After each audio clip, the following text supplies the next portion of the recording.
ამერიკის შეერთებულ შტატებში ფედერალურმა მოსამართლემ დაასკვნა, რომ კომპანია Google-მა მოახდინა მონოპოლია ონლაინ ბაზარზე და მის ტექნოლოგიებზე თუ სად და როდის უნდა განთავსდეს ონლაინ რეკლამა. ამერიკის შეერთებული შტატების იუსტიციის დეპარტამენტმა და ასევე 17-მა შტატმა შეიტანა ჩარჩელი კომპანია Google-ის წინააღმდეგ, სადაც აცხადებდნენ, რომ არალეგალურად მოახდინა დომინირება ონლაინ რეკლამების ბაზარზე კომპანია Google-მა და ამას რამდენიმე წლის განმავლობაში ახორციელებდა. ეს არის კომპანია Google-ის მეორე საქმე, რომელიც შეეხება ანტიმონოპოლიური კანონის დარღვევას. პირველი საქმე შეეხებოდა ონლაინ საძიებო სისტემების ბაზარზე, ასევე არალეგალურად მონოპოლიის განხორციელებას, რაშიც ასევე დამარცხდა კომპანია Google.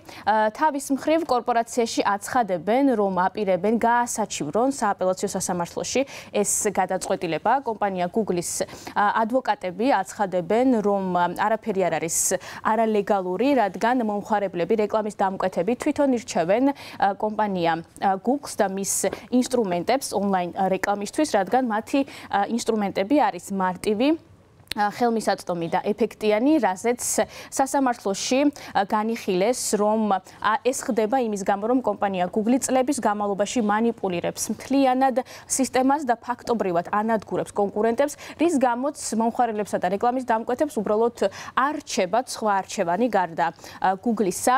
სასამართლოში ასევე პროკურორი აცხადებდა, რომ კომპანია Google 17 წლის განმავლობაში ქმნიდა მარკეტინგის ასეთ სისტემას, რომელსაც აშენებდა მისი სხვადასხვა პროდუქტის ირგვლივ, რომელთა შორის არის საძიებო სისტემა, ასევე YouTube, რომელიც ეკუთვნის კომპანია Google-ს, ციფრული რუკები და კომპანია Google-ის სხვადასხვა სერვისი.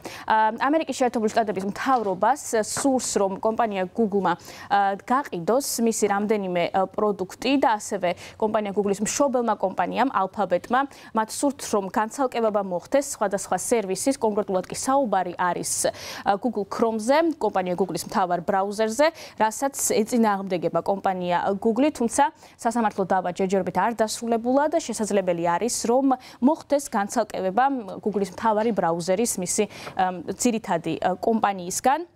Google-ის წინააღმდეგ წარმოებული ანტიმონოპოლიური საქმე, ეს არის გაგრძელება ანტიმონოპოლიური საქმეების სერიის, რომელიც ამჟამად მიმდინარეობს ამერიკის შეერთებულ შტატებში. ცნობისთვის მიმდინარე კვირას დაიწყო ამერიკის შეერთებულ შტატებში კომპანია Meta-ს წინააღმდეგ ანტიმონოპოლიური საქმე. კომპანია Meta-ს ამერიკის შეერთებული შტატების ფედერალური სავაჭრო კომისია ადანაშაულებს ანტიმონოპოლიური კანონის დარღვევაში და ას განახორციელა სავაჭრო კომისიის მტკიცებით, მაშინ, როდესაც კომპანია Meta-მ შეიძინა სერვისები Instagram-ი და WhatsApp-ი. პროკურატურას აქვს სხვადასხვა მტკიცებულებები, როგორც ცნობილი არის ერთ-ერთი არის ელექტრონული წერილები, რასაც აგზავნიდა თავად კომპანია Meta-ს მფლობელი და გენერალური დირექტორი მარკ ცუკერბერგი. ის გამოხატავდა შეშფოთებას, შიშებს იმასთან დაკავშირებით, რომ იკლებს Facebook-ის პოპულარობა. ერთ-ერთი მიზეზი, რის გამოც 2012 წელს შეიძინა Instagram-ი იყო სწორედ ეს, რადგან Facebook-ის კამერის ფუნქცია არ იყო ისეთი კარგი და პოპულარული, როგორც ეს იყო Instagram-ის. სწორედ ეს გახდა მიზეზი, რის გამოც შეიძინა მან Instagram-ი, მოგვიანებით კი WhatsApp-იც. კომპანია Meta-შიც ასევე აცხადებენ, რომ უსაფუძვლო არის ასეთი ბრალდება და ზოგადად დიდი ამერიკული ტექნოლოგიური კომპანიების წინააღმდეგ ასეთი საქმეების წარმოება ვნებს მთლიანად ამერიკის შეერთებულ შტატებს.